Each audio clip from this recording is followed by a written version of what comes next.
Back to Batman Incorporated. Issue 5 starts off with the Knight waking up in this weird red prison box. The team is also all being held in there, but she's the only one that has woken up. While the new character Oryx tells her not to worry, their plans don't involve them, and once Ghostmaker is taken care of, they will be let free. And then we cut to the desert. Clownhunter is holding a bat over Ghostmaker's head, while Blackmist and Phantom-One are behind him telling him to end his life. Ghostmaker manages to start an argument which gives him more time, and then we get more history on Phantom-One's death. Ghostmaker leaving to die, while yes was true, it turns out it was because in the same explosion, 10 other people were caught in the blast. So it was either save Phantom-One or the 10 people trapped, and he chose the latter.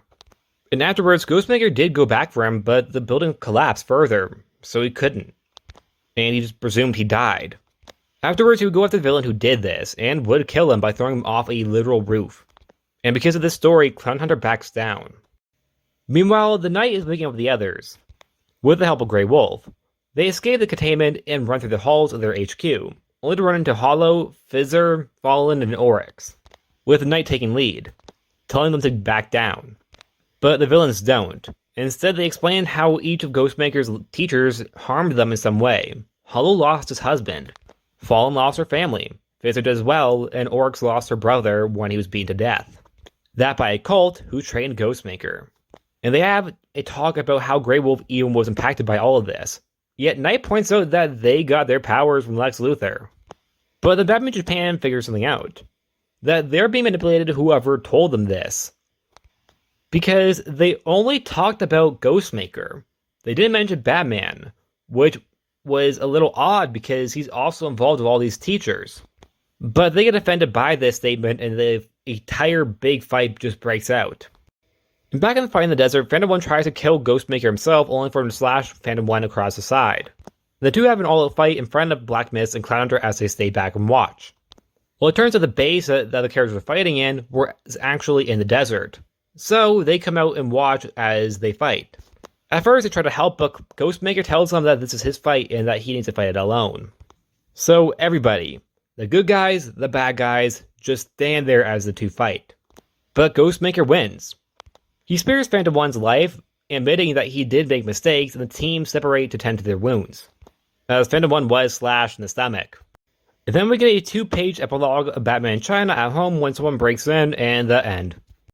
I think this issue did a very good job of making Ghostmaker likable again, by having it that the reason why he had to leave Phantom-One was because he was saving other people, but you still understand why Phantom-One was upset.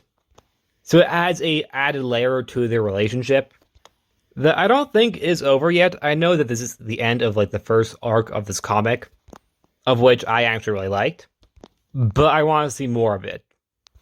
And what was the point of Oryx?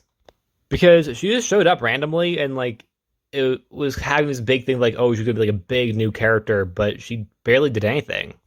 I think other than Phantom-One, I think the other villains that I liked were Fallen and Hollow, mainly because they got the most to do, while Fizzer kind of just didn't really do much. Same as Oryx.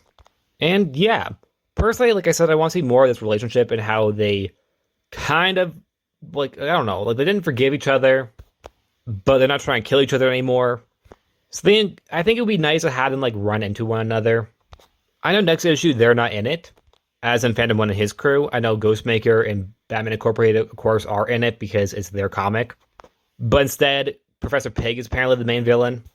Which, I mean, okay, but I still want to see them eventually come back. And next I want to talk about Knight, who I think actually should be the leader of this team, that being Batman Incorporated. Because while Ghostmaker I think is doing an okay job, Knight this issue managed to lead the team in I think a much better way than Ghostmaker has in the past 4 issues. And because Ghostmaker I think is too emotionally involved with a lot of their missions, especially the previous one that they just did, while Knight I think has also a very good moral compass. Something that Ghostmaker is trying to have, but he's definitely struggling to contain it. Because we can see that he very much is still being violent, even if not murdering people violent. He slashed Phantom-One across the stomach, which was pretty brutal. Anyways, that's it. Like always, please subscribe, and I'll see you guys next time. Bye.